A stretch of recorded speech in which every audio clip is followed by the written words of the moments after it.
Quand l'amour se transforme en poison, même l'air que vous respirez devient une arme contre vous. Het ist einzig que j'ai découvert que la personne qui était censée me protéger planifiait ma destruction dès le premier regard. Bonjour, mes chers, ici Nathalie, votre mamie, avec mes 74 ans bien vécus, parlant directement depuis ma petite maison à Colmar, Houtrin, une ville qui conserve des histoires entre ses rues pavées et les 12 vagues de la plage du Prado à Dunkerque. Le bruit de l'océan m'a toujours apaisé, même pendant les jours les plus sombres de ma vie. Aujourd'hui, j'ai décidé de partager avec vous une histoire que j'ai gardée dans mon cœur pendant plus de 5 décennies. Avant de commencer, je veux remercier tous ceux qui suivent ma chaîne. Si vous appréciez mon histoire, laissez un pouce en l'air, abonnez-vous à la chaîne et dites-moi dans les commentaires d'où vous regardez cette vidéo. Cela peut être votre ville, votre région ou même votre pays. Si vous êtes loin de notre France, mamie adore savoir que des gens du monde entier m'écoutent. Cela apporte tant de joie à mon cœur. Et savez-vous qu'il y a un tirage au sort de 700 € sur cette chaîne pour tous les abonnés. Commentez simplement d'où vous regardez. Mettez un pouce en l'air et vous serez automatiquement inscrit pour participer. Alors commentez ci-dessous. Dites-moi aussi combien d'enfants ou de petits-enfants vous avez etc. que vous aimez faire pendant votre temps libre. Je suis né en 1950 et à Aurillac, Cantal, une petite ville où les ragots voyageaient plus vite que l'eau du ruisseau pendant les fortes pluies et où tout le monde connaissait les affaires de tout le monde. Mon enfance n'était pas la plus facile. Mon père, eh bien, je ne connaissais que son nom, Joseph Carpentier. Selon ma mère, Denise Lemoine, il était sorti acheter des cigarettes quand j'avais Touane et n'était jamais revenu. Parti acheter des cigarettes dans un autre pays, disait-elle amèrement. Chaque fois que je demandais, j'ai grandi avec seulement ma mère, mais seulement ne veut pas dire bien. Denise était une femme difficile, le genre qui semblait être née avec de la bile au lieu d'un cœur.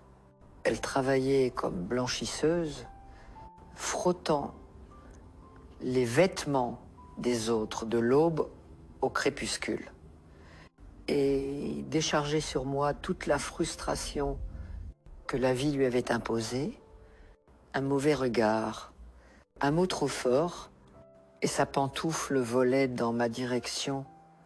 Tu es comme ton père, Nathalie, un fardeau que je porte, disait-elle, presque tous les jours. Si ce n'était pas pour toi, j'aurais pu trouver un autre homme, avoir une meilleure vie. J'ai grandi en croyant que j'étais une erreur, un problème, un inconvénient. Je me réveillais en marchant sur des œufs, me couchais en priant pour ne pas lui donner une raison d'être en colère le lendemain. La maison où nous vivions était petite. Une pièce divisée par un vieux drap qui servait de mur entre le salon et la chambre. Pas d'intimité, pas de paix, pas de repos. C'est dans ce contexte que je rencontrai Antoine.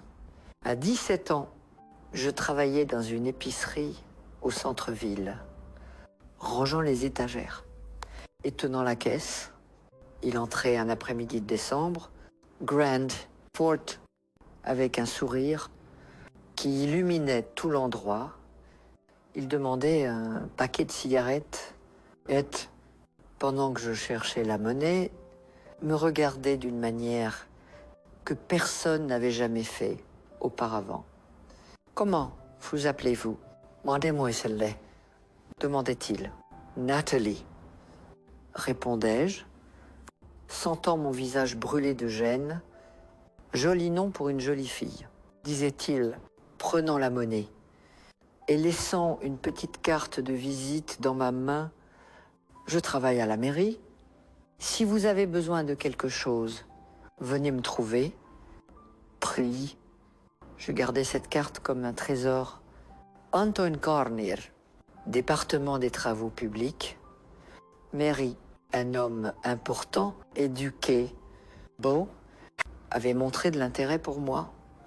Pour moi, la fille qui avait grandi en entendant qu'elle était un fardeau, un problème, on reboot. Dans les jours suivants, il commençait à fréquenter l'épicerie. Il achetait toujours quelque chose de petit, un bonbon, une boisson gazeuse, un journal. Et discutait avec moi pendant les moments calmes. Quand le magasin était vide, il parlait de la ville, des projets de la mairie, demandait des nouvelles de ma vie.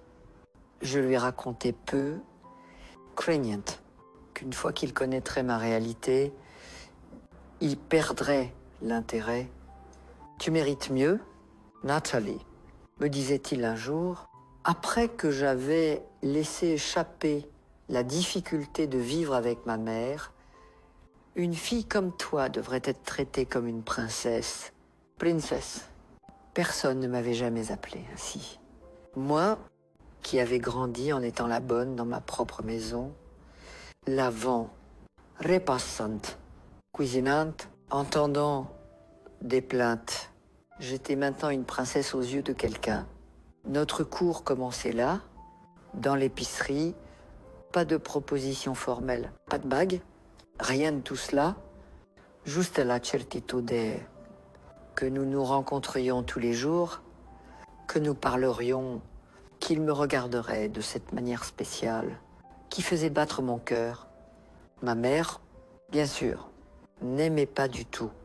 Quand elle l'apprenait, un homme de la mairie intéressé par toi, il doit être marié ou chercher à profiter. Les hommes respectables ne regardent pas les filles sans père, mais pour la première fois de ma vie, je ne l'écoutais pas.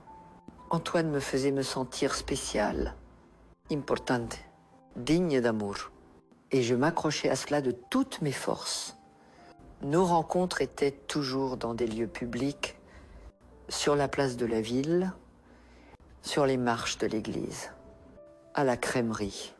Il était respectueux, n'essayait jamais rien, qui pourrait ternir ma réputation, me traitant toujours comme sa princesse, me racontant les endroits qu'il avait vus, promettant qu'un jour il m'emmènerait voir le monde aussi. 6 mois après notre rencontre, Antoine faisait sa demande. C'était un soir, sur la place de la ville, sous un lilas sans fleurs. Il sortait une petite boîte avec une bague simple. Miss Belle, de s'agenouiller là devant tout le monde. Nathalie, tu as apporté de la lumière dans ma vie. Veux-tu m'épouser? Je n'avais même pas besoin de répondre. Mes yeux disaient déjà oui. Avant que ma bouche ne puisse former les mots, un homme respectable, travailleur, qui m'aimait, voulait m'éloigner de cette vie de tristesse avec ma mère. C'était tout ce dont j'avais toujours rêvé et que je ne pensais pas mériter. Quand je l'annonçais à ma mère, je pensais qu'elle s'y opposerait de toutes ses forces. Mais à ma surprise, elle réagissait d'une manière étrange. Elle restait silencieuse, me regardant d'une manière que je ne pouvais pas déchiffrer, puis disait quelque chose que je n'oublierai jamais. Il est déjà venu me parler avant, a demandé ta main, a dit qu'il prendrait soin de toi et de moi aussi. Ah, j'étais confuse. Antoine n'avait jamais mentionné cela, n'avait jamais dit qu'il avait parlé avec ma mère. Pourquoi cacherait-il quelque chose comme ça? Mais j'étais si intoxiquée par le bonheur, que je laissais passer peut être. Était-ce une surprise? Peu. Être voulait-il faire les choses correctement? À la manière traditionnelle, le mariage était fixé 3 mois plus tard. Assez de temps pour mettre les documents en ordre, emprunter une robe à la fille de la propriétaire du magasin, organiser une réception simple dans la salle de l'église Saint-Pierre. Ce ne serait rien de grandiose, mais ce serait à moi. Ce serait le début de ma libération. Le jour de mon mariage, je me regardais dans le miroir improvisé de notre maison et me reconnaissais à peine. La robe blanche, même d'occasion, me transformait, mes cheveux coiffés par la voisine, qui était coiffeuse, du rouge à lèvres, rose sur mes lèvres, une lueur de bonheur dans mes yeux, que je n'avais jamais vue auparavant. « Tu es Yoli », disait ma mère sèchement, comme si les mots lui coûtaient à dire « il a de la chance ». C'était la chose la plus proche d'un compliment que j'avais reçu d'elle de toute ma vie. La cérémonie était simple et rapide. Antoine était élégant, dans son costume bleu marine, les cheveux soigneusement peignés, le sourire qui m'avait conquise, maintenant officiellement à moi pour le reste de ma vie. Quand le pasteur nous déclarait mari et femme, je sentais enfin, ma vie allait vraiment commencer. La surprise venait après la petite réception. Je pensais que nous allions dans la maison qu'Antoine avait louée, comme il me l'avait dit, mais la voiture s'arrêtait devant la maison de ma mère. « Que faisons nous ici ?» demandai-je. Confuse, surprise, mon amour, disait-il, baisant ma main. J'ai rénové la maison de ta mère. Nous allons vivre ici avec elle. Ok, mon cœur se figeait. Vivre avec ma mère, continuer dans cette maison, qui ne m'apportait que de mauvais souvenirs. Ce n'était pas le plan, c'était pas la libération que j'attendais. Mais tu as dit, tu m'as dit que nous aurions notre propre maison et nous la aurons. Princesse, mais ta mère est seule. Elle vieillit, nous ne pouvons pas l'abandonner. La famille est importante et maintenant nous sommes une famille, tous les trois. Son sourire restait le même, mais il y avait quelque chose dans ses yeux, quelque chose que je ne pouvais pas identifier à l'époque, qui aurait dû m'avertir. Une lueur différente, calculatrice, mais j'étais si confuse, si partagée entre la joie du mariage et le choc de la nouvelle, que je laissais passer. Nous entrions dans la maison, en effet, elle était différente. Peinture fraîche, quelques meubles neufs, même une radio dans le salon. Mais c'était toujours cette maison, tous ces mœurs, qui avaient été témoins de tant d'humiliation. Et ma mère était là, nous attendant, avec un sourire que je n'avais jamais vu auparavant. Un sourire qui aurait aussi dû m'avertir. Bienvenue dans notre maison, disait-elle, enlaçant d'abord Antoine, puis me donnant une étreinte rapide, maladroite. Je suis si heureuse que nous vivions tous ensemble. Bon, allez, cette première nuit en tant que femme mariée, allongée dans le lit, qu'Antoine avait acheté pour notre chambre, en réalité le même espace où je dormais autrefois, seulement maintenant avec un vrai mur séparant du salon. J'essayais de me convaincre que tout irait bien, que son amour compenserait la présence constante de ma mère, que cette maison pouvait se transformer en un foyer heureux. Antoine était affectueux, patient, me traitait avec respect, me faisait me sentir aimée pour la première fois de ma vie. Je m'endormais dans ses bras. Troyan, que malgré la surprise désagréable. Mon avenir serait heureux aux côtés de cet homme.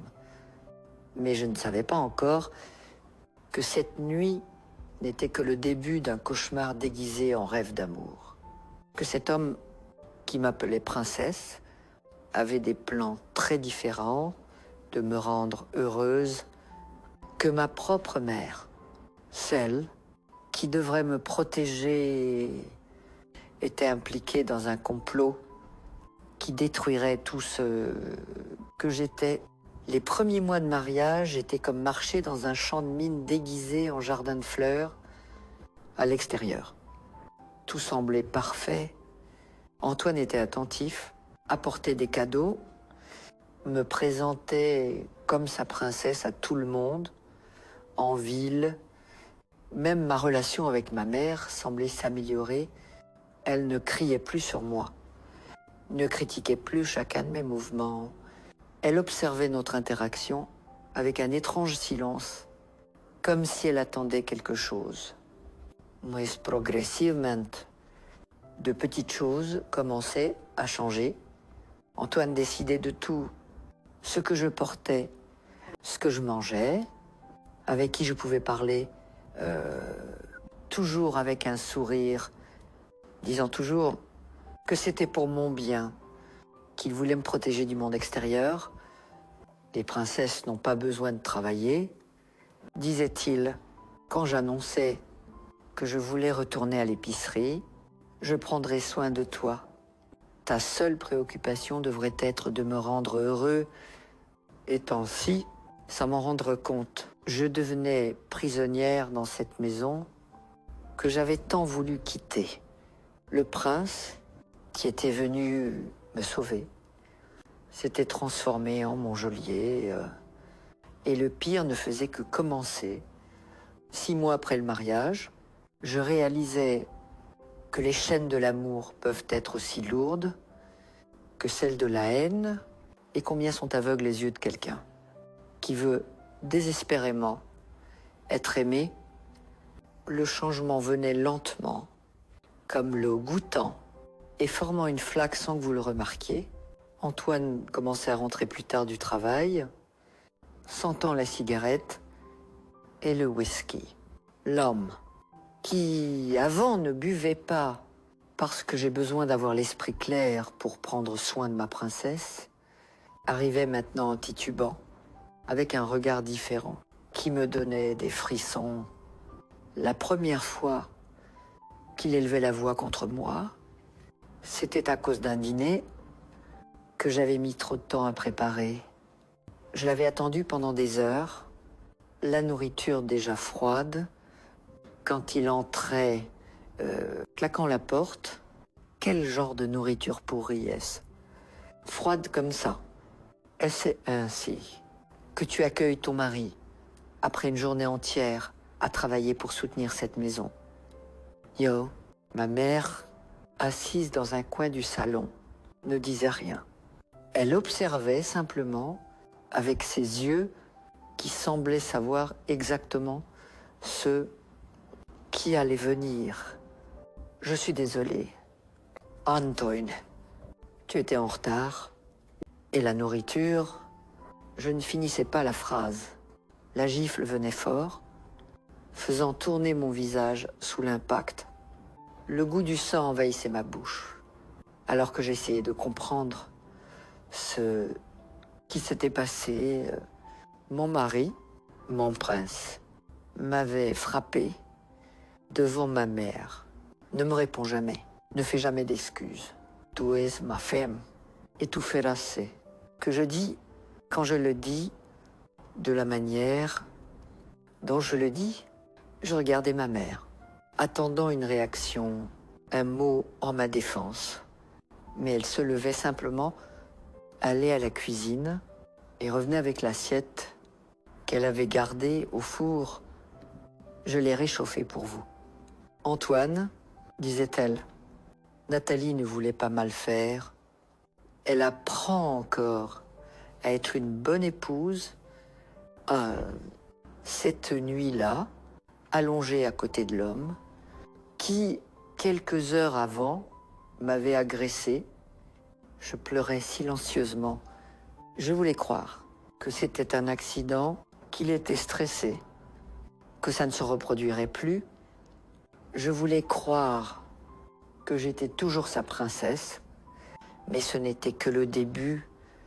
Les agressions devenaient plus fréquentes, pour des raisons de plus en plus insignifiantes. Des vêtements mal repassés, un café trop faible, un mot déplacé, et ma mère, qui avait souffert aux mains de tant d'hommes, qui devrait me protéger, regardait simplement comme si elle était satisfaite que je goûte enfin la même bile qu'elle avait 1 an après le mariage. And 1969, Antoine perdait son emploi à la mairie. Je n'ai jamais su la vraie raison. Il disait que c'était une persécution politique, qu'il n'avait pas plié aux demandes malhonnêtes du nouveau maire, mais les rumeurs en ville étaient différentes. Elles parlaient d'argent manquant, de pots de vin, de faveurs louches. C'est pendant cette période que les choses empiraient drastiquement, sans travail. Antoine passait ses journées à la maison, buvant dès le matin, contrôlant chacun de mes mouvements. Je ne pouvais pas aller au marché seul, ne pouvais pas rendre visite à la voisine, ne pouvais même pas rester dans la cour sans sa permission. Pourquoi veux-tu sortir? Pour te montrer à d'autres hommes, pour embarrasser ton mari en ville. La boisson, qui était occasionnelle auparavant, devenait une compagne quotidienne et avec elle venait une cruauté qui n'était que dormante en lui. Des mots qui coupaient plus profondément qu'un couteau, des humiliations, qui détruisaient toute miette d'estime de soi que je pouvais encore avoir. Penses tu qu'un autre homme voudrait des ordures comme toi? Je t'ai sorti de la poubelle. Natalie, je t'ai donné un nom. Un Deut, je t'ai fait devenir quelqu'un. Et c'est ainsi que tu me remercies. Oh, par une des nuits les plus froides de cet hiver, quelque chose changeait. Antoine rentrait tard, plus ivre que d'habitude. J'étais dans la cuisine, lavant la vaisselle du dîner, quand je sentais ses mains lourdes sur mes épaules. Viens it. Femme, aujourd'hui tu vas me satisfaire correctement. J'essayais de m'échapper 10 ans, que je devais finir la vaisselle, que j'étais fatiguée. N'importe quelle excuse pour retarder l'inévitable. Mais il me traînait au salon, me jetait sur le vieux canapé. Que nous avions eu des voisins, la porte de la chambre de ma mère était ouverte. Elle était là, elle pouvait tout voir, tout entendre. Maman criait, espérant qu'elle ferait quelque chose, n'importe quoi. Elle apparaissait à la porte, regardait la scène un instant, et au lieu de m'aider, disait simplement « Ne fais pas d'histoire. Natalie, c'est ton mari. Il a le droit. Penses tu que c'était différent pour moi ?» Et elle fermait la porte, me laissant seule avec le monstre, que j'avais appelé Marie, avec le cauchemar, que j'avais pris pour un salut. C'était la première de nombreuses nuits d'horreur. Antoine ne se souciait plus de prétendre, ne s'inquiétait plus de fermer les portes ou de baisser la voix. Il semblait vouloir que ma mère entende quelle sac exactement. Chez qui se passait, parfois elle ne fermait même pas la porte. Elle s'asseyait là, sur son lit, regardant par l'ouverture, comme si elle regardait un feuilleton à la télévision que nous n'avions pas. Ses yeux ne montraient ni compassion, ni horreur.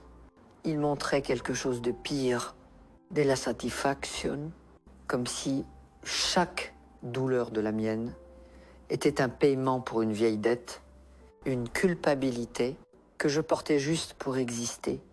J'essayais de m'échapper une fois, je rassemblais le peu d'argent que j'avais réussi à cacher quand Antoine m'envoyait faire les courses, prenait un petit baluchon de vêtements et attendait qu'il sorte pour une de ses séances de boisson.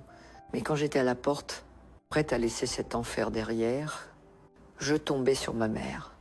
Où penses-tu aller, Loin? Maman, je ne peux plus supporter.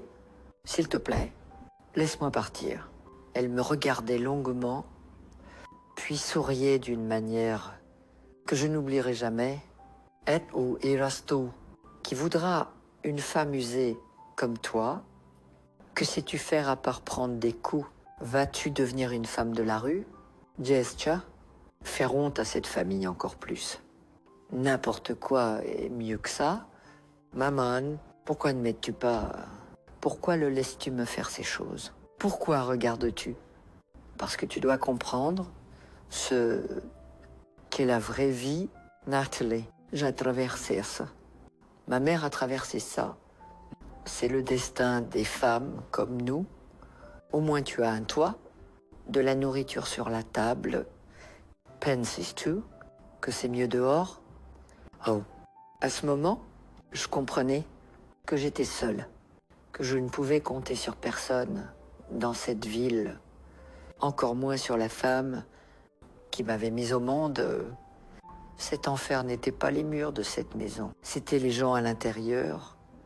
Je retournais dans la chambre, rangeais le baluchon sous le lit et me préparais pour une autre nuit de terreur.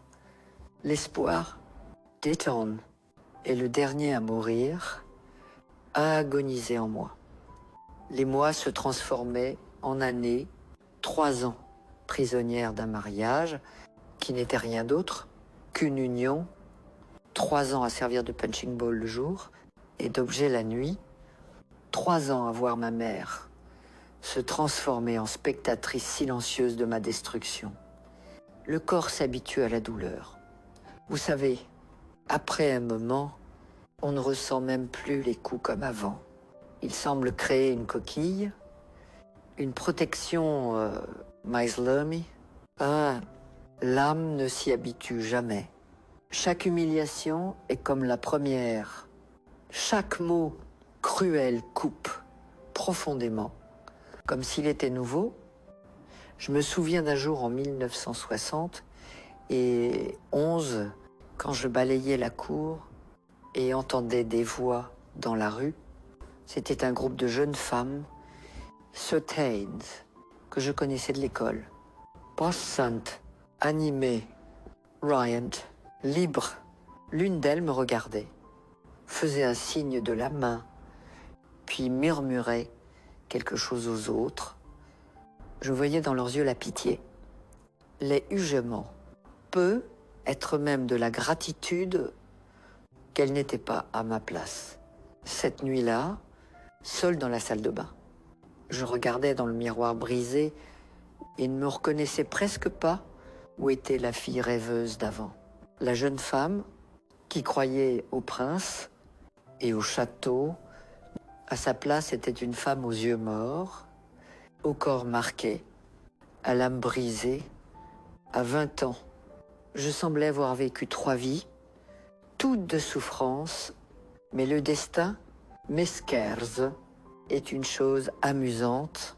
Quand vous pensez que vous avez touché le fond, qu'il n'y a pas d'issue, ils viennent et vous surprend, parfois pour le pire, parfois, parfois il envoie un héros d'où vous l'attendez le moins. En décembre 1972, quelque chose changeait. Antoine, qui n'avait pas travaillé depuis plus de 2 ans, vivant de petits boulots et de l'argent que je gagnais en lavant le linge des autres. Depuis qu'il réalisait enfin que nous avions besoin d'argent pour son alcool, rentrait avec un homme, un étranger plus âgé, avec des cheveux grisonnants et une posture droite. Nathalie, Viens, Femme, nous avons un visiteur. Je séchais mes mains sur le tablier sale et allais au salon, tête baissée. Comme j'avais appris à marcher dans cette maison, je ne regardais aucun homme dans les yeux.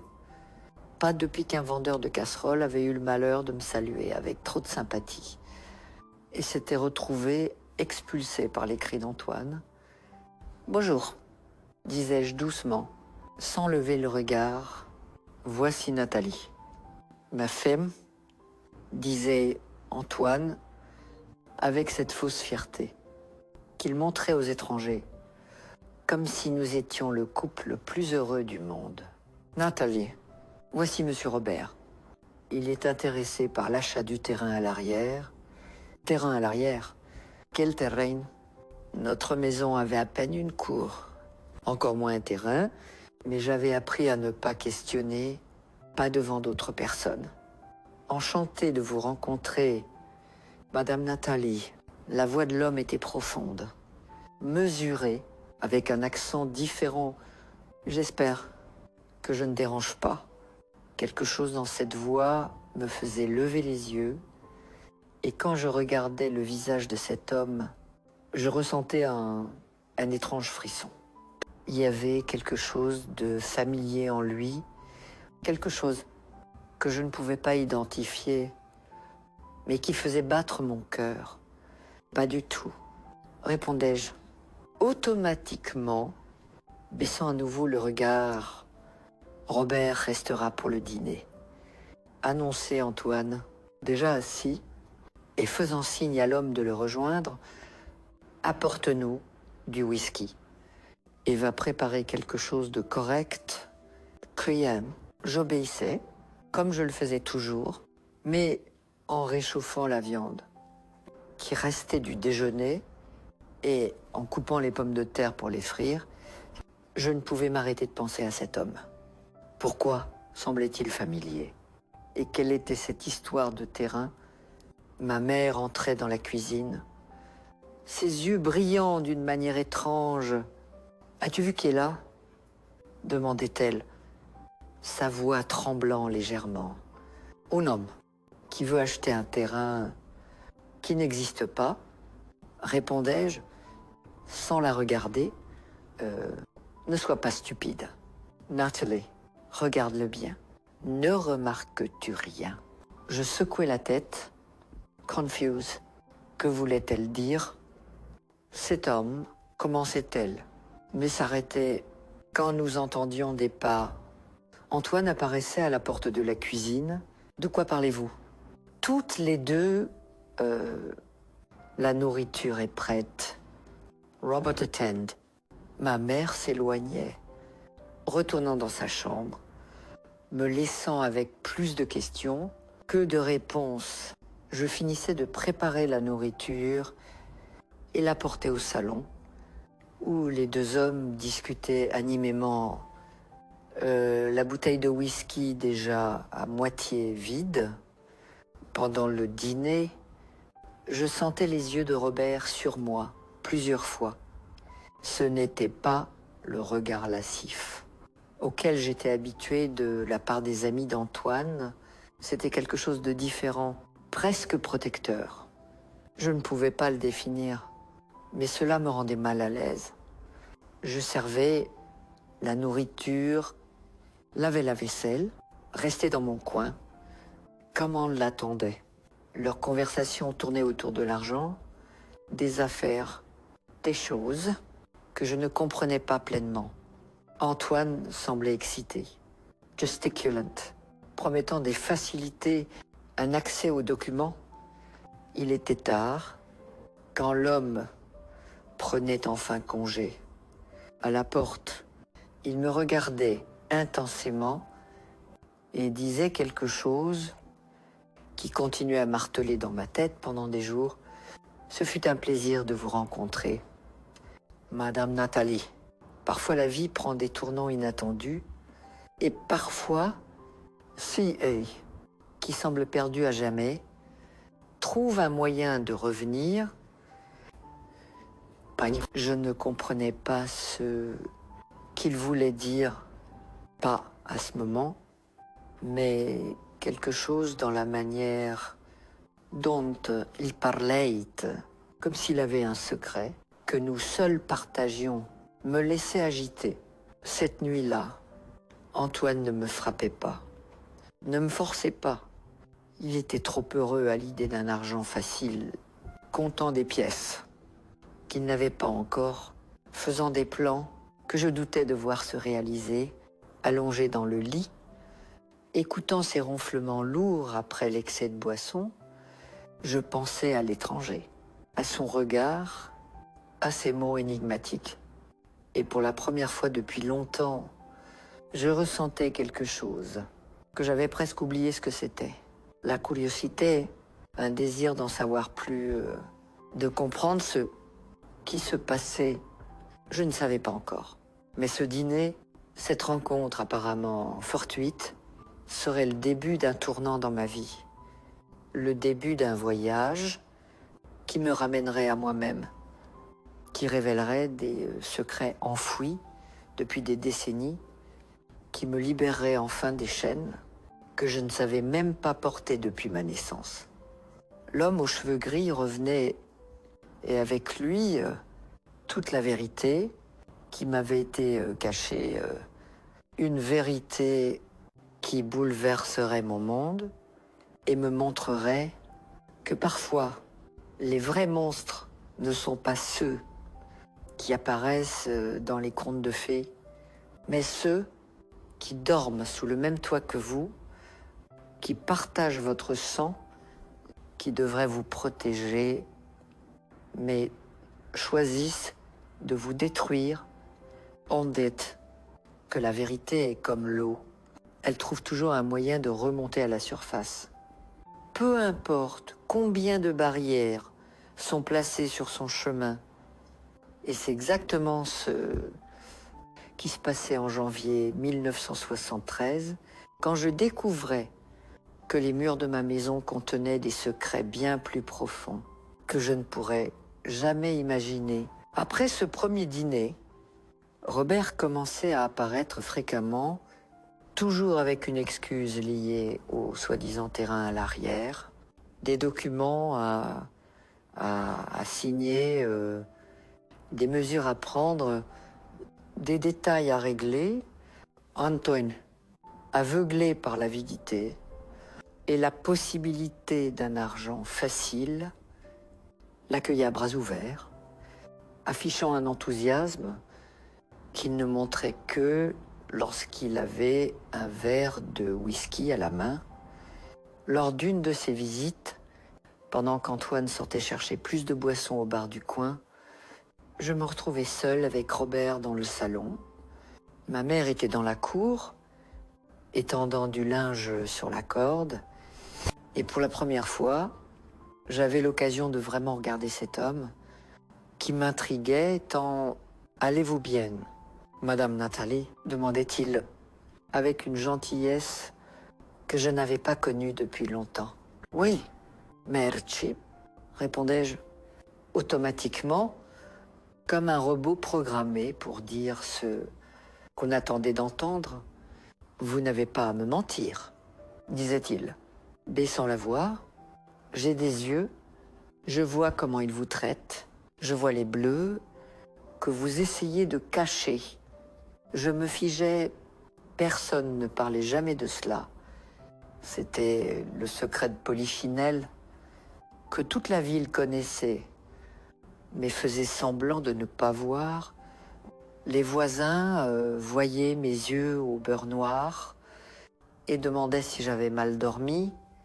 Les commerçants remarquaient mes lèvres fondues et commentaient le temps sec qui craquait la peau, l'hypocrisie collective qui permettait aux femmes comme moi de souffrir en silence.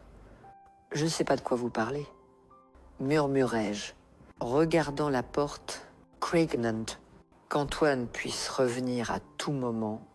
Si, vous le savez, Etcheveus, que vous sachiez que vous n'avez pas à vivre comme ça, personne ne mérite cela, encore moins vous.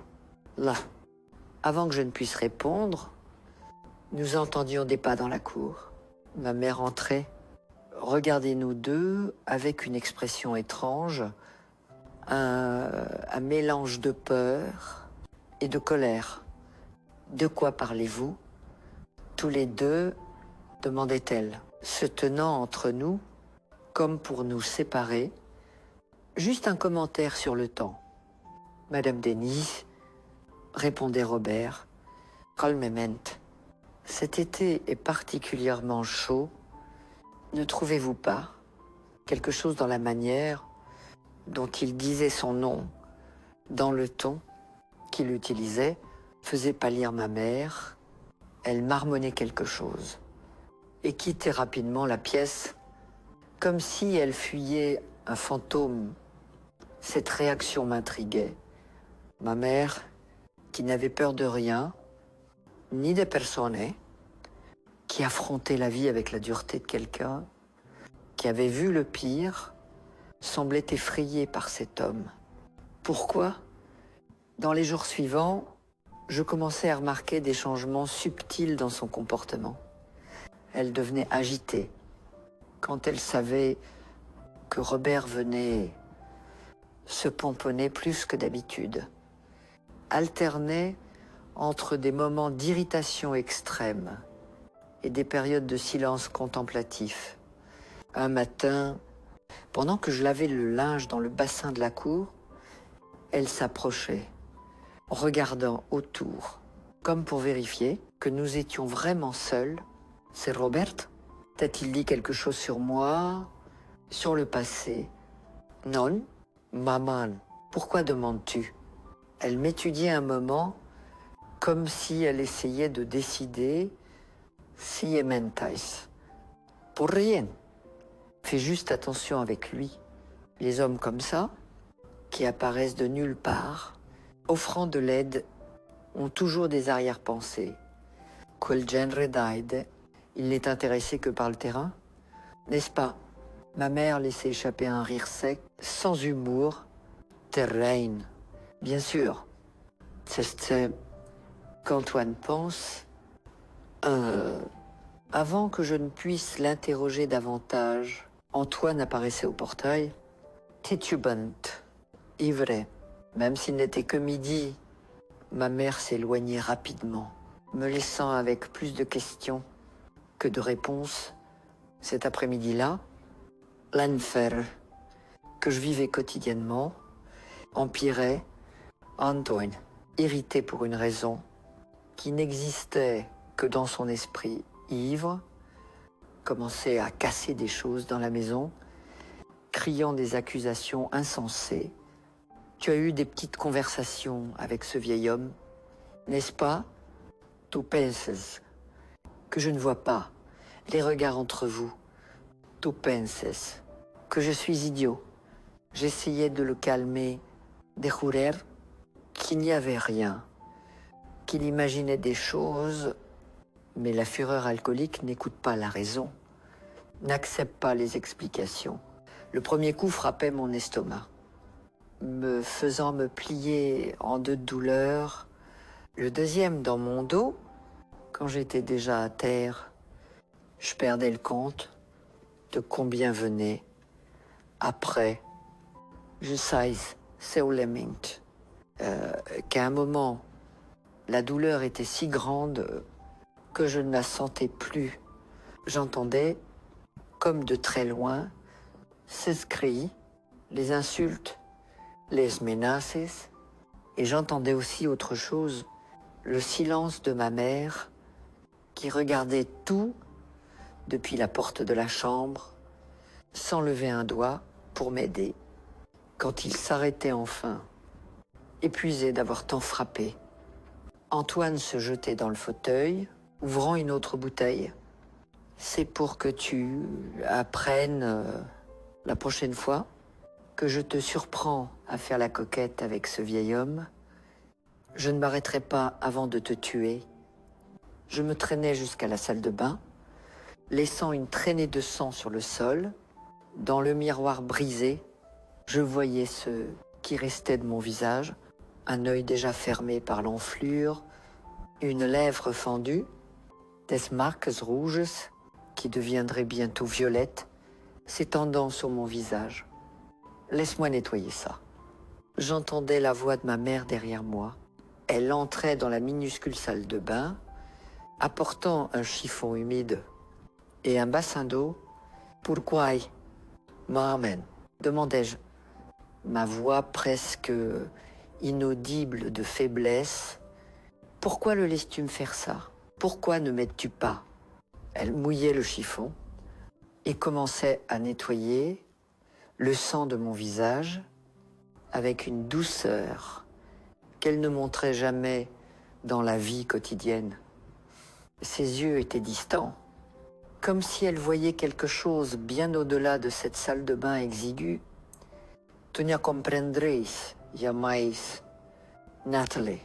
Certaines dettes doivent être payées, certaines blessures doivent être transmises pour qu'elles puissent enfin guérir. Quelle dette, quelle blessure, di cui parles-tu? Elle continuait à nettoyer mes blessures en silence un moment, puis soupirait profondément. Ton père, tu penses qu'il est simplement sorti acheter des cigarettes et ne siamo revano, n'est-ce pas? C'est que je t'ai dit toute ta vie. Je hochais la tête, confuse, ne comprenant pas que cela avait à voir avec les coups que je venais de prendre, avec la vie d'horreur que je vivais depuis des années. La vérité plus compliquée, ma fille, ton père ne m'a pas abandonné. Yeloi Choché, après des années de souffrance sous ses coups, j'ai trouvé la force de le chasser, de le menacer de mort s'il revenait. Puis, j'étais choquée. Pendant toutes ces années, l'histoire que j'avais entendue était différente. Celle d'un père irresponsable qui abandonnait femme et petite fille par lâcheté, par égoïsme. Pourquoi ne m'as-tu jamais dit cela? Pourquoi le mensonge? Elle essorait le chiffon dans le bassin, l'eau devenant rouge de mon sang, parce qu'il était plus facile de te faire le haïr que d'expliquer pourquoi nous ne pouvions pas l'avoir dans nos vies. Tu étais trop jeune pour comprendre. Et qu'est-ce que ça a à voir avec Antoine? Avec ce que je traverse maintenant?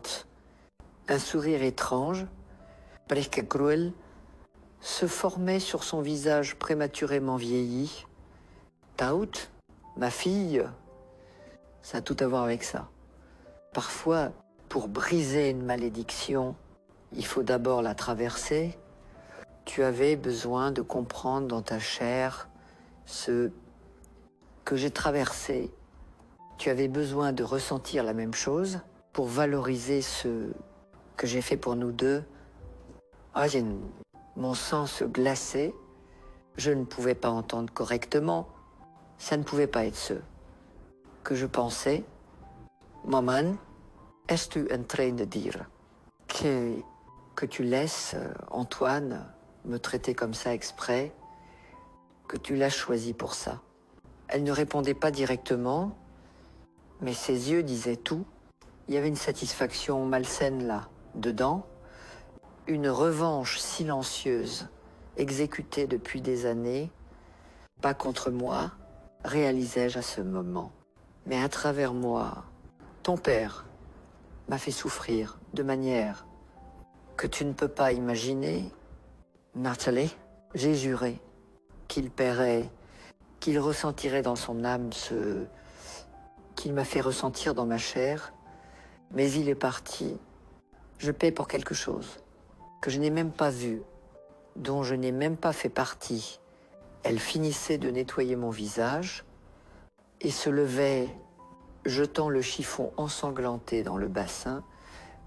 Il peut être parti, mais il a laissé une partie de lui ici. Entoi, dans tes yeux, dans ta manière, dans chaque geste, qui me rappelle lui, Tra. Elle quittait la salle de bain, me laissant sous le choc, essayant de traiter ce que je venais d'entendre. Ma propre mère avait orchestré ma souffrance comme une forme tordue de vengeance contre mon père. M'avait utilisé comme un instrument pour punir un homme que j'avais jamais connu. Cette nuit-là, allongé sur le lit dur, avec mon corps douloureux et mon âme brisée, je prenais une décision. Je devais sortir de là, peu importe comment, peu importe où.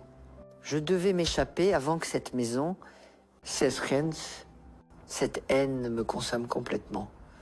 Mescomente, sans argent, sans soutien, sans personne vers qui me tourner. Toute la ville faisait semblant de ne pas voir. La police ne s'impliquait pas dans les affaires familiales. L'Église prêchait la soumission de l'épouse au mari. C'est alors que je me souvenais de Robert, du regard compréhensif de Schmolzgentils, de l'offre voilée d'aide. Pouvait-il être la seule personne prête à me tendre la main dans cette mer d'indifférence? Le problème était comment le contact. Antoine ne le permettrait jamais. Et après les coups de ce jour, j'étais sûre qu'il serait encore plus vigilant. Ma mère, maintenant qu'elle avait révélé sa vraie nature, était plus ennemie qu'alliée.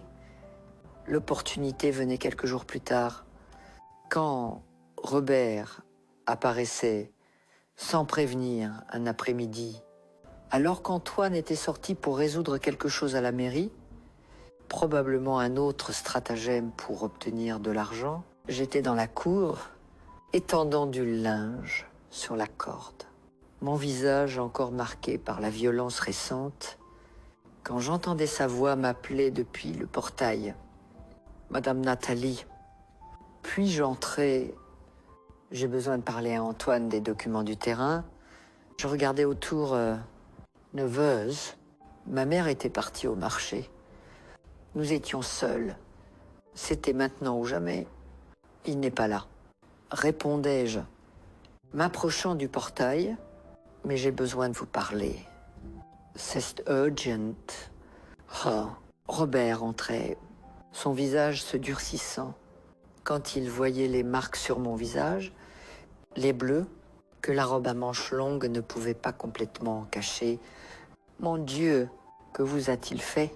Je ne pouvais pas répondre. Les larmes, que j'avais réprimées si longtemps, venaient comme un déluge. Incontrollables. Je m'effondrais là, au milieu de la cour, sanglotant comme une enfant. Robert s'approchait, hésitant, comme s'il craignait de m'effrayer. « Ça va aller? »« Nathalie, vous pouvez pleurer.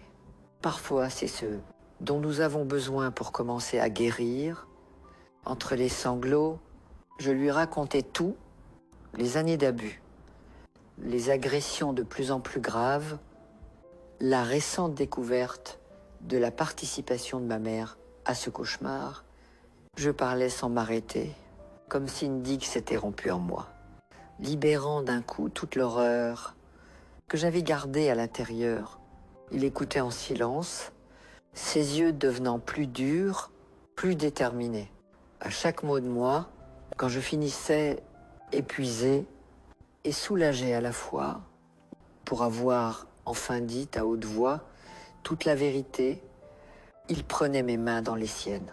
« Nathalie, il y a quelque chose que je dois vous dire, quelque chose qui changera tout ce que vous pensez savoir de votre vie. » Je le regardais, confuse, incapable d'imaginer ce qui pouvait être si important à ce moment. Quand tout ce que je voulais était de m'échapper, de survivre, de recommencer n'importe où loin d'ici. Il n'y a pas de terrain. Comment sait-il? Sa voix lourde d'émotions contenues, il n'y en a jamais eu. C'était juste une excuse pour me rapprocher, pour entrer dans cette maison. Pour vous trouver, je ne comprends pas. Pourquoi? Qui êtes-vous vraiment? Il prenait une profonde inspiration, ses yeux rencontrant les miens avec une intensité qui me faisait trembler. Mon vrai nom n'est pas Robert. C'est Joseph Carpentier et je suis votre père, Nathalie. Tant. Le monde semblait s'arrêter à cet instant. L'homme devant moi, l'étranger, qui était apparu de nulle part, offrant des affaires à Antoine, était le fantôme qui avait hanté ma vie pour toujours. L'homme, Orfqui, selon ma mère, nous avait abandonnés. L'âme, Esqui, selon sa récente confession, elle avait chassé mon père. Le mot sonnait étrange dans ma bouche, un concept presque abstrait pour quelqu'un qui avait grandi sans cette figure. Oui, ma fille, je sais que c'est un choc, que vous devez être confuse, en colère. Peut être, vous en avez tout le droit, mais j'ai besoin que vous m'écoutiez. L'histoire que vous connaissez n'est pas vraie, ni la première version que votre mère a racontée, ni cette nouvelle qu'elle a inventée. Je m'appuyais contre le mur, mes jambes faibles par la révélation. Mon père, là, devant moi, après tant d'années à croire que j'avais été abandonnée, rejetée, oubliée. Pourquoi? Mais Nantes, où étiez-vous toutes ces années? Pourquoi avez-vous laissé tout cela m'arriver? Sesmains, ridée par le temps, mais encore forte, tremblait légèrement. C'est une histoire longue et douloureuse, Nathalie, et nous n'avons pas beaucoup de temps avant que votre mère ou Antoine ne reviennent, mais je promets de tout vous raconter, d'expliquer chaque détail. Maintenant, la chose la plus importante est de vous sortir d'ici, d'assurer votre sécurité. Une partie de moi voulait crier, exiger des réponses immédiates, décharger sur lui toute la douleur accumulée d'une vie d'abandon. Mais une autre partie peut être plus sage, comprenait que ce moment était crucial, que je ne pouvais pas le gaspiller avec des reproches, qui pouvaient attendre. Comment, Antoine ne me laissera jamais partir. Et ma mère, elle lui dira, elle l'aidera à me trouver. Il y a un plan. Il n'est pas parfait, mais c'est notre meilleure chance. Il faudra du courage. Nathalie, plus de courage que vous n'en avez déjà montré en survivant toutes ces années dans cet enfer. À ce moment, nous entendions le portail d'entrée s'ouvrir. La voix de ma mère appelait depuis l'entrée, annonçant qu'elle était revenue du marché. Robert, ou plutôt mon père, s'éloignait rapidement, murmurant. Demain, à 15 heures, je serai dans la place de l'église avec une voiture. Venez, si vous pouvez, de n'importe quelle manière. C'est votre seule chance. Il partait par le portail arrière. Pendant que j'essayais de composer mon expression, de cacher le tourbillon d'émotions qui me consumait, mon père était revenu, pas pour acheter des cigarettes, mais pour me sauver du cauchemar qui était devenu ma vie. Quand ma mère entrait dans la cour et me voyait debout là, avec un regard perdu et les vêtements encore à étendre sur la corde, elle fronçait les sourcils. Qu'est-ce qui ne va pas? Petite, on dirait que tu as vu un fantôme. Si elle savait à quel point elle avait raison, avez-vous déjà ressenti comme si vous renaissiez, comme si toute votre vie précédente n'était qu'un cauchemar dont vous aviez enfin réussi à vous réveiller? C'est exactement ce que je ressentais en ce janvier 1973, quand je laissais derrière moi la prison, que j'appelais maison, et partais vers l'inconnu, avec un homme qui était à la fois un étranger et mon sang pendant les premières heures du voyage, Je restais silencieuse, serrant mon petit baluchon, attendant encore de me réveiller ou de découvrir que c'était un piège élaboré. La voiture de Joseph Carpentier. Mon père, il était encore étrange de penser à lui ainsi, suivait la route qui traversait la campagne du Cantal, nous éloignant de plus en plus d'Aurillac et des ombres qui me hantaient. Je sais que vous avez des milliers de questions, disait-il, après quelques heures sur la route, et j'ai promis de tout y répondre. Mais d'abord, vous devez manger quelque chose. Vous êtes trop maigre. Ma fille, sérieux, nous nous arrêtions dans un petit restaurant de bord de route. C'était un endroit propre, avec des nappes à carreaux et des ventilateurs de plafond. Tournant paresseusement, je m'asseyais mal à l'aise, regardant autour comme un animal acculé. Combien de temps depuis que j'étais entré dans un tel établissement? Antoine ne m'emmenait jamais dîner dehors. Disait que c'était une perte d'argent, que la nourriture d'une femme devait être faite à la maison. Vous pouvez commander ce que vous voulez, disait Joseph. Gentlemen, ne vous inquiétez pas du prix. Je regardais le menu sans savoir quoi choisir. Tant d'options, tant de plats que je ne connaissais même pas. À la fin, je commandais la même chose que lui.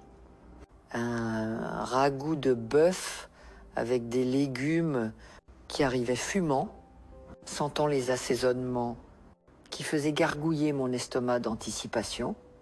C'est pendant ce repas qu'il commençait à démêler les chevaux emmêlés de notre histoire, avec une voix mesurée, parfois étouffée par l'émotion. Il me racontait tout, de sa cour avec ma mère aux événements qui nous séparaient. Ta mère n'a pas complètement menti, disait-il, repoussant son assiette après avoir fini de manger. Elle est vraiment tombée malade après ta naissance. À l'époque, on n'en parlait pas beaucoup. Mais aujourd'hui, on appelle ça une dépression postpartum. Elle a changé, est devenue méconnaissable. Rien de ce que je faisais ne semblait aider.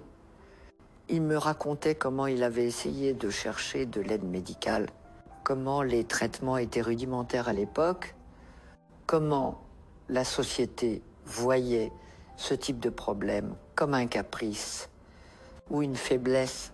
Quand elle s'est enfuie avec toi, j'étais désespérée.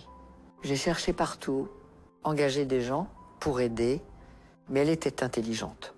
Elle changeait constamment de ville, utilisait différents noms, répandait des histoires contradictoires. « What? Pourquoi n'êtes-vous pas allé à la police ?» demandai-je, trouvant ma voix. Pour la première fois depuis que nous étions entrés dans le restaurant, il soupirait profondément. J'ai essayé, mais à l'époque, les autorités ne s'impliquaient pas dans les affaires familiales. Elle disait que c'était un problème entre mari et de femme, que ta mère avait le droit d'être avec sa fille. Certains insinuaient même qu'il devait y avoir quelque chose de mal chez moi pour qu'une femme s'enfuie ainsi. Ça avait du sens, même dans les années 70. Quand cette conversation avait lieu, la mentalité restait la même. Combien de fois les voisins avaient-ils détourné le visage? Quand ils voyaient mes bleus, combien de fois le shérif avait-il ignoré les cris venant de notre maison? Même ainsi, je n'ai jamais abandonné, continua-t-il. J'ai toujours maintenu des contacts, toujours enquêté sur le moindre indice, même le plus petit, jusqu'à il y a 6 mois, quand j'ai reçu l'information qu'il y avait une femme à Aurillac qui correspondait à la description de ta mère, vivant avec sa fille, et un homme violent. Ah, Comment m'avez-vous trouvé après si longtemps demandai-je, encore méfiante. Un sourire triste traversait son visage. J'ai eu l'aide de quelqu'un que tu connais, Delphine, la fille de Madame Cécile Lefort, qui vit à 2 maisons de la tienne. J'étais surprise.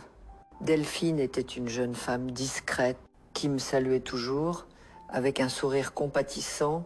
Quand nous nous croisions dans la rue, je n'imaginais pas qu'elle pouvait m'aider en coulisses. Elle travaille comme secrétaire dans le bureau où je fais des affaires à Cahors, expliquait-il. Un jour, elle m'a vu regarder une vieille photo de toi et a demandé pourquoi je gardais une photo d'une enfant qui ressemblait à la pauvre Nathalie d'Aurillac.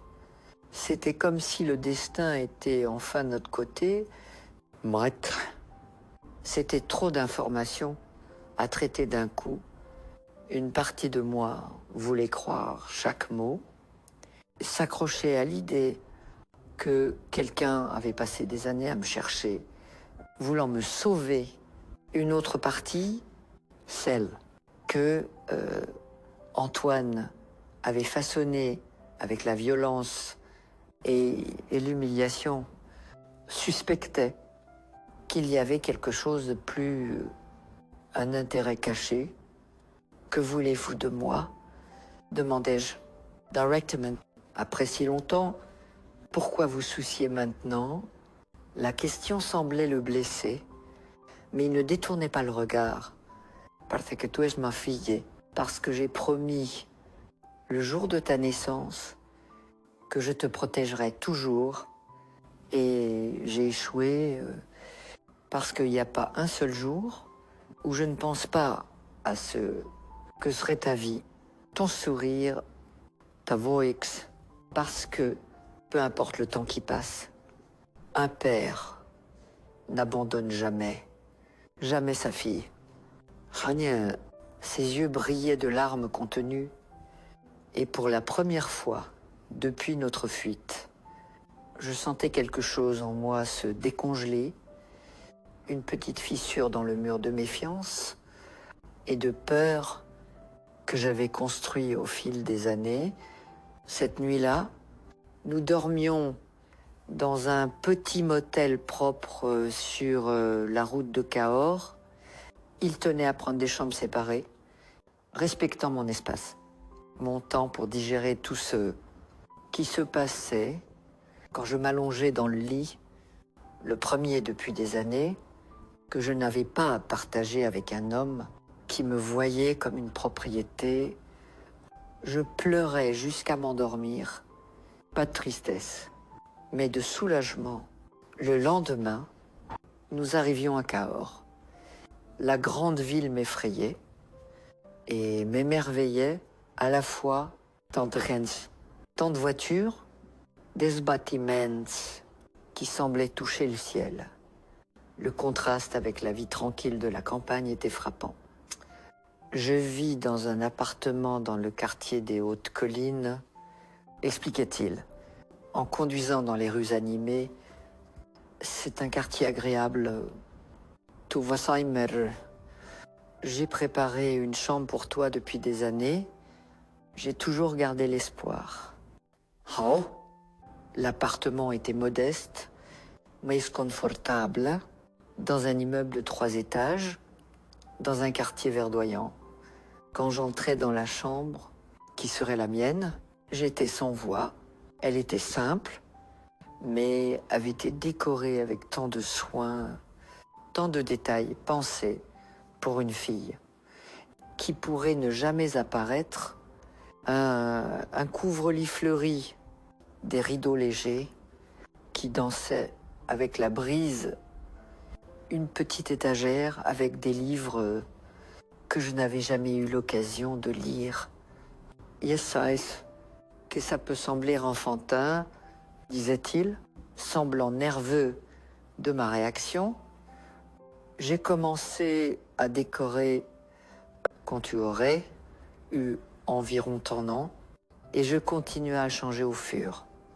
Et à mesure que je t'imaginais grandir, si tu n'aimes pas Nous pouvons redécorer, acheter de nouvelles choses. C'est parfait, murmurai-je, touchant le couvre-lit doux du bout des doigts, comme s'il s'agissait d'un rêve qui pourrait se dissoudre au moindre contact. Les premiers mois à Cahors étaient faits d'adaptation et de découverte. Joseph Carpentier, que je demandais à appeler papa après quelques semaines, possédait une petite imprimerie qui produisait des matériaux pour les entreprises de la région. Il avait une vie stable, comfortable, sans être luxueuse, et, plus important encore, c'était un homme gentil, patient, respectueux.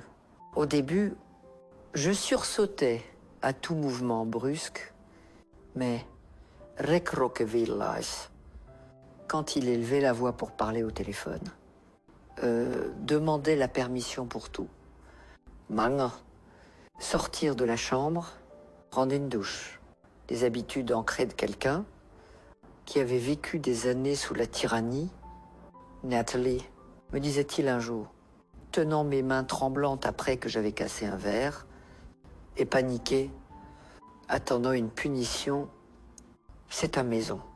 Tu es libre ici, libre d'aller et venir, libre de parler, libre d'être qui tu veux. Yamaes, jamais je ne lèverai la main sur toi, jamais je ne t'humilierai ou ne te contrôlerai. Tu es ma fille, pas ma propriété. Tiens, c'était des mots simples, mais ils plantaient la première vraie graine de guérison dans mon cœur dévasté. Avec le temps, je m'ouvrais, retrouvant mon autonomie, redécouvrant qu'était Nathalie sous les couches de peur et de soumission. Mon père m'encourageait à étudier quelque chose que j'avais abandonné à 15 ans, quand Antoine disait que les femmes n'ont pas besoin d'éducation pour cuisiner et avoir des bébés à 22 ans. Je complétais mon certificat d'études à 24 ans. Le lycée, c'était une des plus grandes joies de ma vie de recevoir le diplôme, de voir la fierté dans les yeux de mon père, de sentir que je construisais enfin quelque chose de moi-même. Je commençais à travailler à l'imprimerie de l'avenir. Apprenant le métier depuis les bases, je découvrais que j'avais un talent pour le design, pour créer des mises en page qui plaisaient aux clients. Pour la première fois de ma vie, je recevais des compliments pour mon travail, pour mon talent, pas pour être jolie ou obéissante, bien sûr. Tout n'était pas rose. Le traumatisme ne disparaît pas du jour au lendemain. J'avais des cauchemars pendant des années, des réactions de sursaut, des moments de panique sans raison apparente. Mon père, patient, m'emmenait chez une psychologue. Docteur Claire Marchand, une femme en avance sur son temps, qui m'aidait à comprendre que je n'étais pas coupable de ce qui s'était passé, que je ne méritais pas les abus, que j'avais droit à une vie heureuse. Qu'est-il arrivé à ma mère? Demandai-je à mon père une nuit, presque 2 ans après l'évasion. C'était une question que j'avais évitée longtemps. Partagée entre l'inquiétude et le ressentiment, il hésitait, choisissant ses mots soigneusement. Elle a refusé l'aide. Quand je l'ai proposée, a dit qu'elle méritait de rester là, où elle était, avec qui elle était. Mais j'ai engagé quelqu'un pour garder un œil sur elle, pour s'assurer qu'Antoine ne lui faisait rien de trop grave. Et lui, il ne nous a jamais cherchés. Il a essayé au début, il est allé chez Delphine, a menacé sa famille. Mais j'ai eu une conversation avec les autorités à Cahors, expliqué la situation. Il avait quelques problèmes en suspens avec la loi, des fraudes, des petites escroqueries. C'était assez pour le tenir à distance. Je hochais la tête, sentant un poids se soulever de mes épaules. La peur qu'Antoine puisse apparaître un jour, me ramener dans cet enfer, avait été une ombre constante dans les premiers mois. C'était en 1977, 4 ans après mon sauvetage, que je rencontrais Michel. Il était client de l'imprimerie, propriétaire d'une petite librairie au centre-ville. Il venait commander des cartes de visite et des prospectus promotionnels, et nous finissions par parler de livres d'auteurs que nous avions récemment découverts, du plaisir de la lecture, que j'avais redécouvert si tard. Contrairement à Antoine, Michel n'apparaissait pas en promettant de me sauver, de me transformer in princesse, de m'offrir un conte de fées. Il apparaissait comme un égal intéressé par mes opinions, respectueux de mon espace et de mon temps. La cour commençait lentement, avec des cafés après le travail, des promenades dans le parc, des conversations interminables sur tout et rien. Quand je lui racontais mon histoire, pas tout d'un coup, mais par morceaux, au fur et à mesure que je me sentais en sécurité, il n'y avait pas de pitié dans ses yeux, seulement de la compréhension et de l'admiration pour ma force. Tout est incroyable, Nathalie, disait-il. Simplement, tu as traversé tout cela et tu peux encore sourire, faire confiance. Eimer, c'est plus de courage que la plupart des gens auront dans toute leur vie. Potina, nous nous marions en 1979 dans une cérémonie simple, mais joyeuse à l'église du quartier des Hautes-Collines. Mon père m'accompagnait jusqu'à l'hôtel, avec des larmes dans les yeux, réalisant enfin la promesse silencieuse qu'il avait faite quand il m'avait vue pour la première fois, de me voir heureuse, en sécurité, aimée comme je le méritais. Notre première fille, Claire, naissait en 1981, quand je la tenais dans mes bras pour la première fois. Je faisais un vœu silencieux. Cet enfant ne connaîtrait jamais la peur que j'avais connue, ne douterait jamais de l'amour qui l'entourait, n'aurait jamais à construire des murs autour de son cœur pour survivre. En 1984, notre deuxième enfant, Gabriel, arrivait en 1987.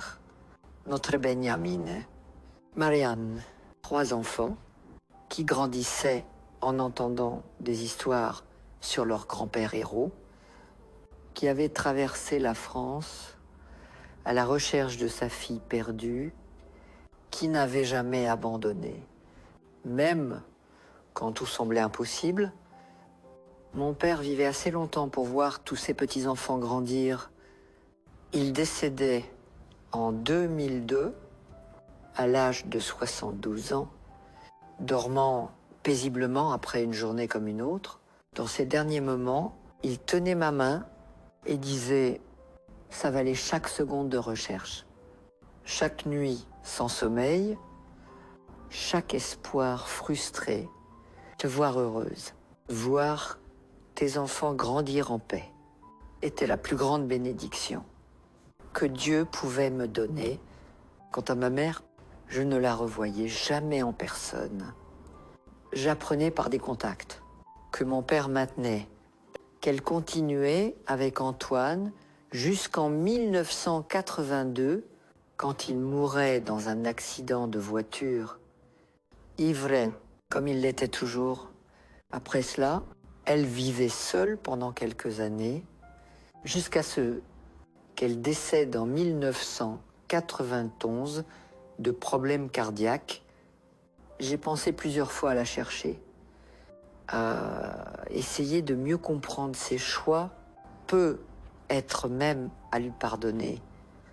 Mais certaines blessures sont trop profondes, certaines trahisons laissent des marques que même le temps ne peut pas complètement effacer. Je préférais garder les quelques bons souvenirs d'enfance, l'odeur de ses cheveux, quand elle m'enlaçait dans de rares élans d'affection, les berceuses, qu'elle chantait les nuits d'orage, et laisser le reste reposer dans le passé. Michel et moi sommes mariés depuis 46 ans cette année. Nous avons 7 merveilleux petits-enfants qui remplissent notre maison de joie lors des dîners familiaux du dimanche, l'imprimerie de l'avenir que j'ai hérité de mon père a prospéré et s'est modernisé, maintenant géré par notre fils, Gabriel. Claire poursuivait une carrière académique et professeur universitaire de littérature, Marianne, notre Beniamine, qui a toujours eu une âme artistique, est devenue une photographe reconnue, capturant la beauté là où d'autres ne voient que l'ordinaire. Aujourd'hui, à 74 ans, je regarde en arrière et vois une vie qui aurait pu être détruite par la haine, par la violence, par l'abandon, mais qui a été sauvée par l'amour persistant d'un père qui n'a jamais abandonné, par la force que je ne savais pas avoir, par la gentillesse des gens qui ont croisé mon chemin au bon moment. J'ai appris que les cicatrices ne disparaissent pas,